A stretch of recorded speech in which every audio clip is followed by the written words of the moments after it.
Good morning, and thank you for joining our training presentation on the 5812 valve and the XTR2 control.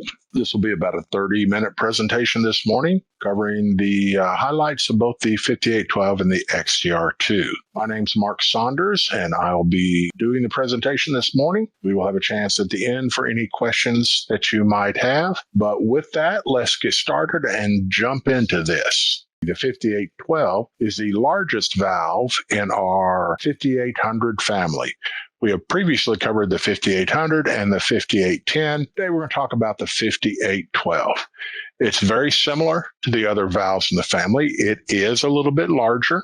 It is designed as an 1.25" valve, so obviously it's going to take a little more room. But it's still a very compact system, and it's very similar to the other valves. There is a lot of family compatibility between all these valves. But this just shows you kind of the basic dimensions and looks of it. This will show you the flow rates. These are downflow, upflow, and filter. This valve can do all three, same valve, different durations.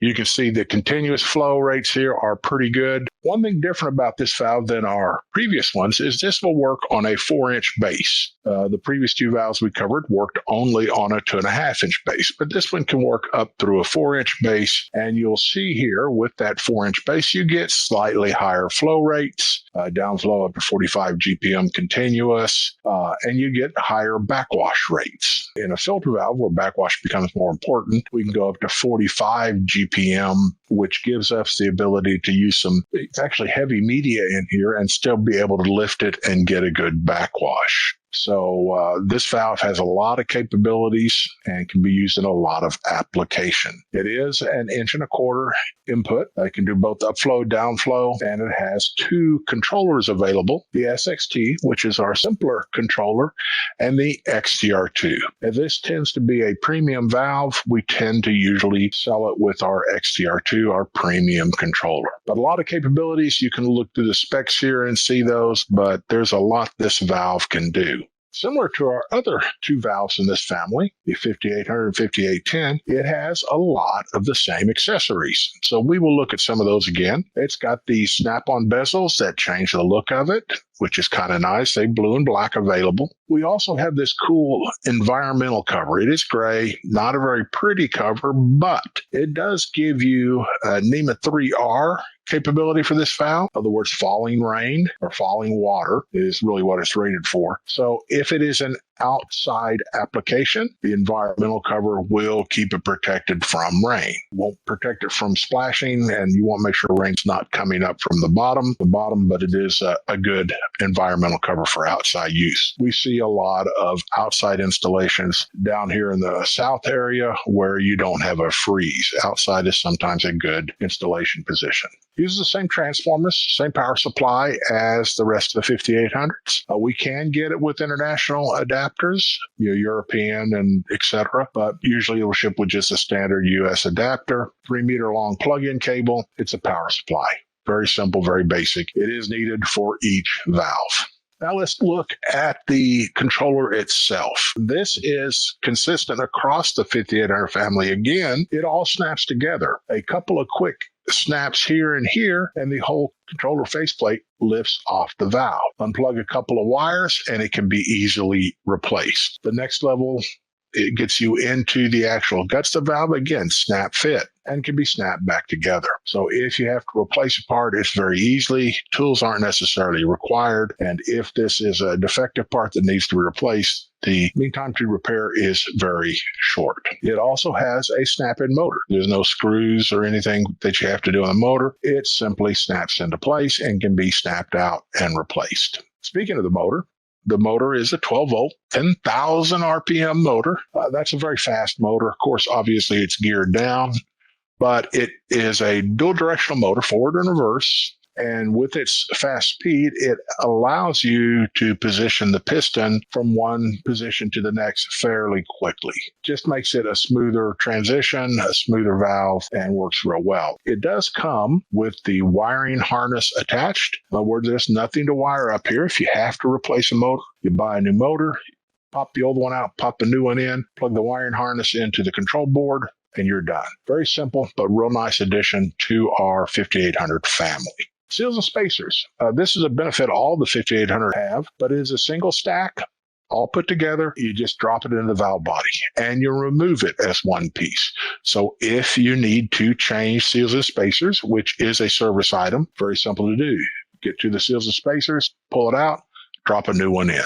No issue with how they go together, dropping a seal into the tank, any of those issues you might have had with previous valves. If you look at some of the other features on the valve, it's got some really nice features on the valve. The clips here, and there's also two gray ones here. They're quick connect clips.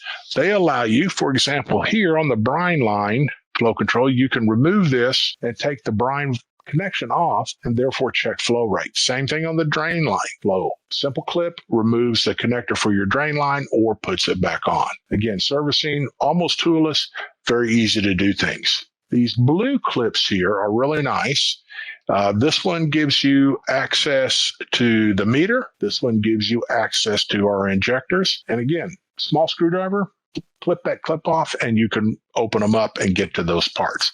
Obviously, the valve needs to be depressurized to do that, but if you're servicing it, that's understood. But very simple to troubleshoot, minimal number of tools. You got a pocket screwdriver, you can probably do most of the work on this valve. This is the standard bypass that you can get with this.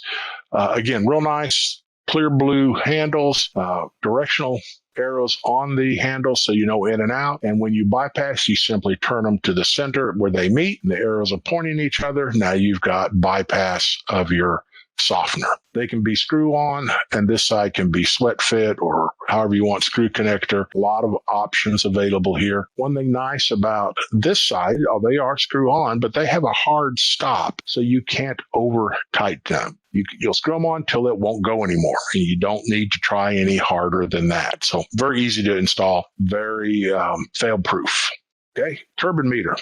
One of those blue clips here, this is a cutaway. Flip it off, pull the cover out, and this turbine meter can be removed. This is your meter for the valve. It will have a meter cable that goes up and into the controller, but this lets you very easy access to the meter without undoing any plumbing. Again, screwdriver, pop the clip off, slide the meter out, check it for debris, for any damage, anything like that. And because the magnets are encapsulated here, you simply take the wheel, spin it by a magnet, and you will see flow on the meter change. That confirms that your meter and your cable are functional. If you don't get any flow when you spin that near a magnet, first thing I check would be the cable. That's more likely the problem. If it's not that, it may be a problem with your meter. But again, easy to replace without a lot of tools. This is kind of a breakdown in the internal components. Again, the ease of use and simplicity continues through this.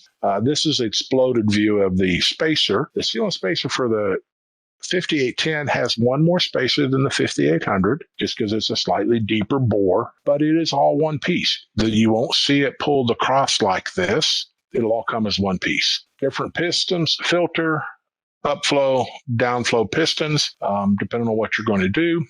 Go in here. You do have a threaded piston plug. Easy to access out. You do need a pretty good size wrench on this, but that's just so a wide opening. It does not have a lot of torque on it. When you're replacing it, tighten it down snug, and that's as far as you need to go. You're just sealing the O-ring. You do not need to get your Gorilla wrench out and see how hard you can tighten that. If you do, you may deform this area and therefore have some problems. So tighten it, but don't get crazy about it. Drain line and brain line flow controls, pretty simple to either screw into the brine line or drain line. They have different attachments here to hold the washers in place, depending on what you're looking for, from half-gallon flow up to much higher gallon flows. The washers are the same we use in all our valves. They will have a number showing the flow rate, and you simply put them in where you can see the number, and you're able to tune your brine line and drain line controls to the media and to your application. If you've seen our other presentations, you will understand that is very important to get that done right. We give you the capability for basically any valve, any tank, any media. You can probably set it up correctly. This is a nice feature that our other valves do not have. We have these two star Quartz connectors, I guess. You can get them with a simple screwdriver usually and remove these two caps. This will then show you these two cavities. This allows us to change from hard water bypass to no hard water bypass. If you want no hard water bypass, in other words, you'll never get hard water, even during regen, you put the plug here. If you move it up here, you will have hard water bypass. What this does is kind of moves this valve a little bit out of residential, although it will work in residential, and it's kind of designed for that, but it moves into small commercial applications where no hard water bypass becomes much more critical. It's got the flow rates for a lot of small industrial commercial applications, and it also has the features that you need.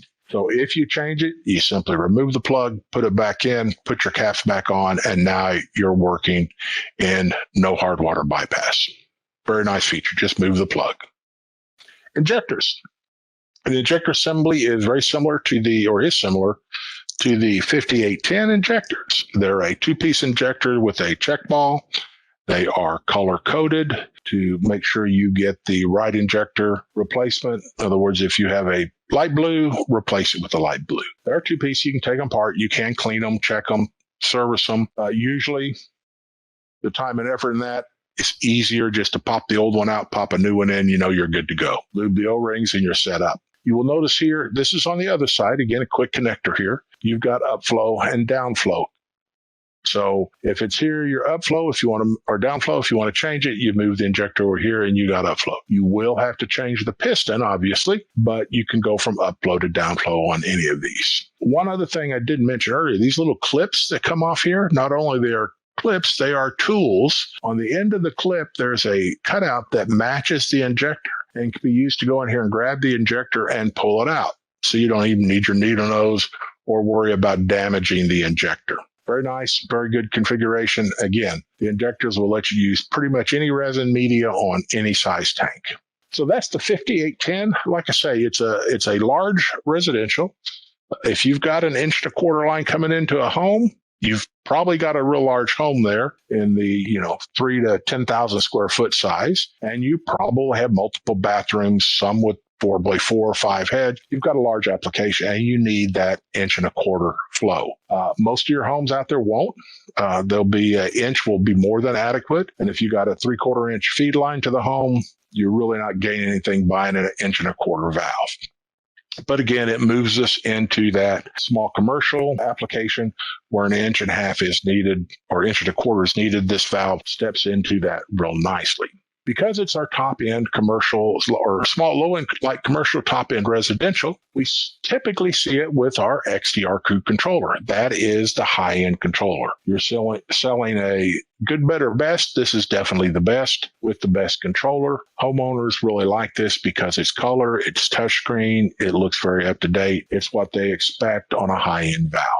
It's got some advanced programming features. We'll talk a little more about those. It's got this regen type of it. You can set upflow, downflow, etc. But you have the ability to go in and customize the steps. You're not set in a fixed order. You have 22 steps that you can put in there. And you think, well, why would I need that? If you want to do dry brining, for example, it allows you to start, and dry brining is when you have no water in your brine tank when you start. First thing you do is do brine refill. But brine takes 3 hours to make. So then you put a 3-hour pause as the next step in the cycle. Just things like that you can do with this to work on those harder to fit applications that a lower end system won't do. It's also got 2 programmable relays, and it's got a USB connection for our field programmer. Again, that's a nice tool where you can program on your computer rather than trying to push buttons through here. In other words, or if you're doing a lot of the same, easy to download. So lots of stuff you can do with this, and we'll go into some more details, but this is very much a high-end controller for that valve. These are the home screens that you will see. The first one's for a simple time clock regen, shows you how many days you have left. Probably won't see that as often. It gives you the same idea. This is graphic. This will change as it moves through steps. They will highlight as it goes through the cycle, and you have all the information you need here. This is one using a meter where you see the gallons left for the current step before it goes through treatment. And we'll cover these buttons. You can read what they do, diagnostics, settings, starter regen, easy. Home button on all the other screens automatically takes you back here. And because it's just for a touch screen, it will go in active, screensaver mode. After about 5 minutes, all you got to do is come up and touch it. It'll wake up back to this screen. Okay, quick start. When you get one of these out of the box, first time you power it up, it's going to come up to this quick start menu. Real basic stuff to set up. Language, units, hardness. Those are very basics you need. You also have the ability to put in your company name and phone number. That will come up anytime they hit the help key, so they will know who to call. You also have the ability to set in a assistance interval.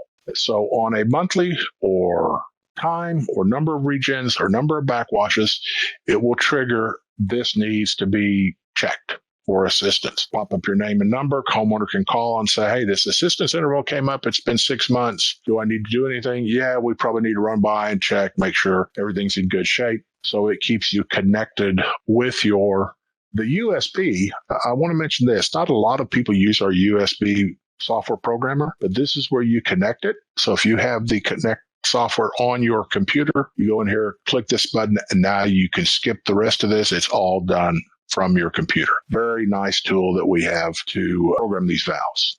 Time of day, real straightforward. Come up to it, punch the clock. This pops up. You put the time and date in here. One thing nice, it kind of checks itself. If you put 17 January 2015, and that's the wrong year, we're in 2021, it will show you the wrong day of the week, most likely. So if you put it in, it says Saturday, and you go, no, this is Tuesday. Check your year. It's probably wrong. And then put your hours and minutes in. Easy to do. Homeowner can do this if he loses power. It does have backup for up to 8 hours for the clock, but we can have longer than 8-hour power dips. We've proven that recently in Texas when we had our super freeze. We had homes out without power for a week. But very easy to set back up. When you go into it, you push the checkbox here, and it is changed. Okay, vacation mode. Again, we'll go through some of these buttons down here. Vacation mode, really nice feature you need to explain to your customers and really makes this a premium product, is that if the customer leaves on vacation, he's got a 4-week cruise, and he's not going to be there for a month, and normally it regenerates once a week. Well, you don't really need it to regen while he's gone. So you simply walk out to it, hit vacation mode, and it puts it into vacation mode, and it quits regenning. In other words, if it says no one's going to be here, not using any water, don't need to do a regen. It will save you salt, it'll save you water usage, and it's just not needed. However, customer comes back from vacation and real excited and worn out, and the last thing he thinks about is going and starting up his softener again. With this, you don't have to. Once it sees 150 gallons of use, it will automatically move out of vacation mode, go back into normal mode, and it will regenerate or backwash the next evening. So you're back in, you're working, you got it all fresh, and you didn't have to do anything. This button gets you diagnostics available to users. Easy to navigate through. Forward and back buttons shows you flow rates. The home button always takes you back to the home screen. And you can walk a homeowner through this over the phone pretty simply and get some idea of what diagnostic issues you might have. These are some of the diagnostics, a lot of information you get to understand what's going on. I'll give you a minute. You can look through that slide, but just a tremendous amount of information there that will be available to you through those diagnostic screens. Homeowner may not understand them, but they may help you troubleshoot the system. It does keep track of 6 weeks of water usage to a day. So in other words, it keeps 6 weeks of Mondays, of Tuesdays, of Wednesdays, etc. That is really nice if you need to look historically what's going on with this. And it keeps your peak flow and daily average flow. So you can see if there was something that happened that caused a peak on Tuesday. Maybe there's something going on that is causing a problem there. It counts total water flow up to 100 million gallons. You won't have to, it is resettable if you want to do that, but you don't need to do that very often, as that is a little over 900 years before it will get to 100,000 gallons using normal usage. So probably good there. And by the way, if you get anywhere near that, send us a picture of the valve. We really love to see that. But you get the tools, you have the information you need to be effective. If you need to initiate a regen, you may have a homeowner do that, or you may want to do that to walk it through the steps to make sure it's, quote, reset, back working the right way, and whatever you did fixed it. You simply hit the regen button. You get this choice. Do it right now or do it at the normal regen time. You queue it up. Once it starts, it'll go first step, and show you how much time is left in that step. You can either stop it here, go back to treatment, or you can step to the next one. So you don't have to wait 10 minutes for that. Yes, backwashing correctly, everything's working. Let's go ahead and see if it's doing the draw. So you can walk through these steps much quicker to help troubleshoot it and get it back running. And there are 2 levels of programming for the XTR2. One you get in during treatment. This is kind of the homeowner level. You can set the day override, the regen time, and the hardness. That's all that's there. Really, the homeowner shouldn't need to change these, but they can. They want to move the regen to 1. There are some people that are working nights and they want to regen during the day. Okay, so you can change that. But normally that'll be set up initially. And unless something weird happens, they shouldn't need to change the hardness. There are times where they may switch sources and get different hardnesses. But again, you can call them on the phone and say, hey, change that to 15 because you're on a different water source now and it's not near as hard. What you have to be aware of, if they change it, they either get hard water breakthrough or they get too frequent regens. There is a method to that, and they should understand that. After that, if they push the gear button the next time, they push it once, they get to that. You push it again, they get to this. It says they're going into master settings. You really have your pro dealer should do that, and you can get their name. It's in the valve. If they don't want to, and they go, I'm kind of like a pro dealer. I bought one of these. They will be asked for a password. Passcode. Passcode's 1201, has been forever. It's not complex. It cannot be changed. You can't change it to something else, but it does delay, make it a little more difficult for them to get into the master programming. However, about a 10-minute Google search and you will know what that password is. So you will have some protection from unwanted changes. It'll make it a little difficult, so they have to really want to get in there, but if they do, they will. This is where you go to set it up. All your settings are there. You can see them on the screen, format, valve, regen meter, all those things. The settings review is nice because it lets you see everything and how it's done, but all those are covered and they're easy. You touch it, walk through it, and you've got the save button here. Go back to the home screen, everything. When you do that, when you got it all programmed, you push the home button. It will say, do you want to save this as non-factory settings? Don't let that confuse you. That's what you want to do. It has 2 places to save configuration. By default, there's the factory. That's how we programmed it before we shipped it out. That's Pentair's program. Probably not what you need. Once you get it all set up, you set it for non-factory. That's what you have configured in there, and that will stay in the valve. The nice thing about it is that is always there. So if you get that call from a homeowner and say, hey, this is like regening every day now. You used to do it once a week. Something's wrong with this. And of course, you might ask the question, did anybody change anything in there? And of course, the answer will be, oh, no, we never touched it. It just decided to change. Well, always possible. But it wasn't probably a solar flare that changed it. It was probably somebody's finger. No need to get in an argument with a customer. That never works well for any of us. You go, okay, no problem. Let me walk you to this. Go here, here, here, and reset that to non-factory. This is your reset button. You can walk them through that. They can do that. Now it's programmed like you had it programmed when you walked out of there and it was working correctly. That will clear any I fixed it faults from the homeowner. And if you're out there, same thing works. You do not have to go back through and reprogram it and hopefully remember what everything was set for. You simply hit this button, reprogram, you're out of there, on to your next call. Really nice feature that some people are not aware of. A couple other quick things here we'll go through. There is a switch on the board that can either prevent a cycle or start a cycle.